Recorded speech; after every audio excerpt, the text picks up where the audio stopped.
नमस्कार प्रिय दर्शकों, आप सभी का स्वागत है प्रयागराज गुरुकुलम यूट्यूब चैनल पर।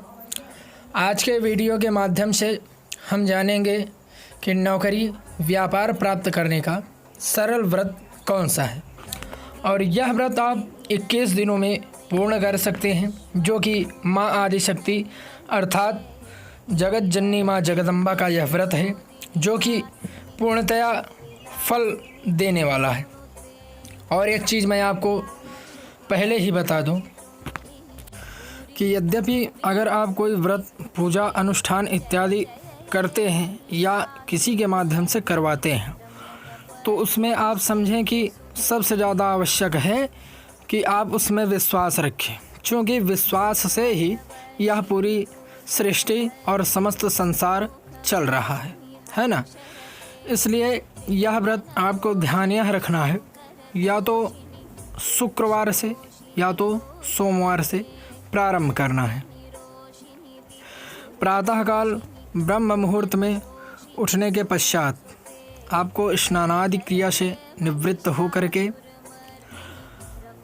अपनी स्वयं की जो आपकी नित्य पूजा हो उसको संपूर्ण कर लें। तत्पश्चात आपको क्या करना है, माँ दुर्गा की एक फ़ोटो या मूर्ति जो भी आपके पास उपलब्ध हो, अन्यथा आप मंदिर में चले जाएं और वहाँ पे माँ दुर्गा का यथोपचार पूजन कर लें। तत्पश्चात आप संकल्प पूर्वक माँ दुर्गा का एक मंत्र का जप करना है, जो कि आपको 21 दिनों से लेकर के 41 दिनों तक जप करना है। कहने का तात्पर्य पहले दिन से प्रारंभ कर लें। अगर आपको इसमें श्रद्धा है तो आप इसको 41 दिन तक अवश्य ही जपें, बाकी 21 दिनों में यह मंत्र सिद्ध हो जाता है।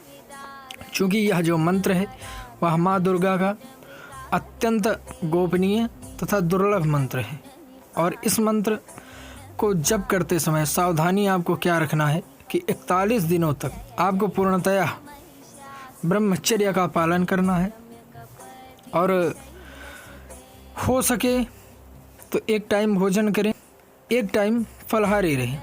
क्योंकि भोजन जो होता है उसमें रजोगुण तथा तमोगुण सम्मिलित रहता है, सतगुणी वही फलाहार होता है, इसलिए फलाहार अनिवार्य कर दिया गया है।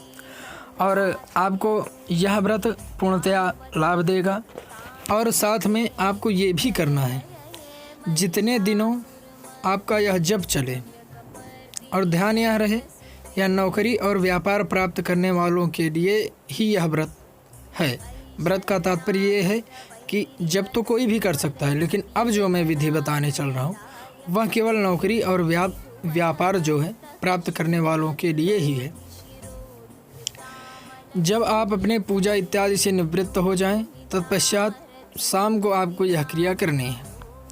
सबसे पहले आप एक नींबू ले लें, वहीं माँ दुर्गा की जहाँ आपने पूजा की है वहीं पे उस नींबू में कम से कम 11 लौंग, ध्यान रहे, बहुत ध्यान से सुनिएगा, 11 लौंग उस नींबू में लगा दें, है ना। तत्पश्चात सिंदूर ले लें, उस सिंदूर में उस नींबू को पूरी तरीके से का मतलब उसमें डुबो दें, खूब सिंदूर उसमें लग जाए। तत्पश्चात उस नींबू की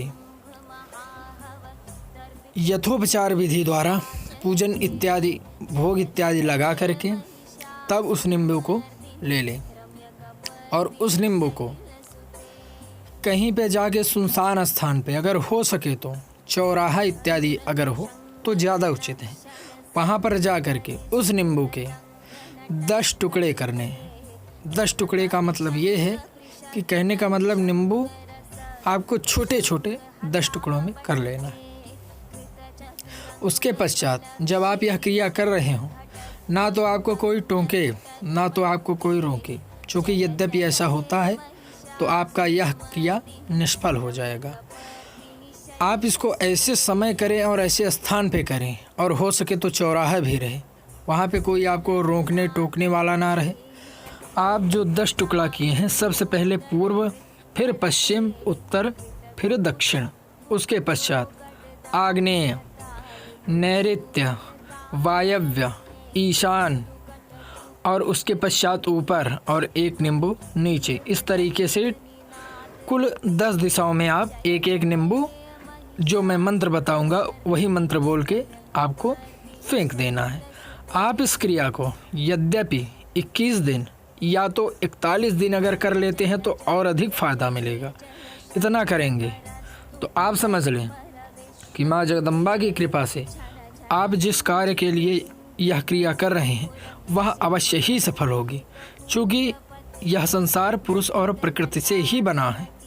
तो पुरुष अर्थात भगवान भूत भावन भोलेनाथ जी और प्रकृति यानी माँ जगदम्बा, इन दोनों की ही पूजा पाठ अनुष्ठान अत्यधिक फलवान होती है और इन्हीं दोनों से ही पूरी संसार और सृष्टि की संरचना हुई है।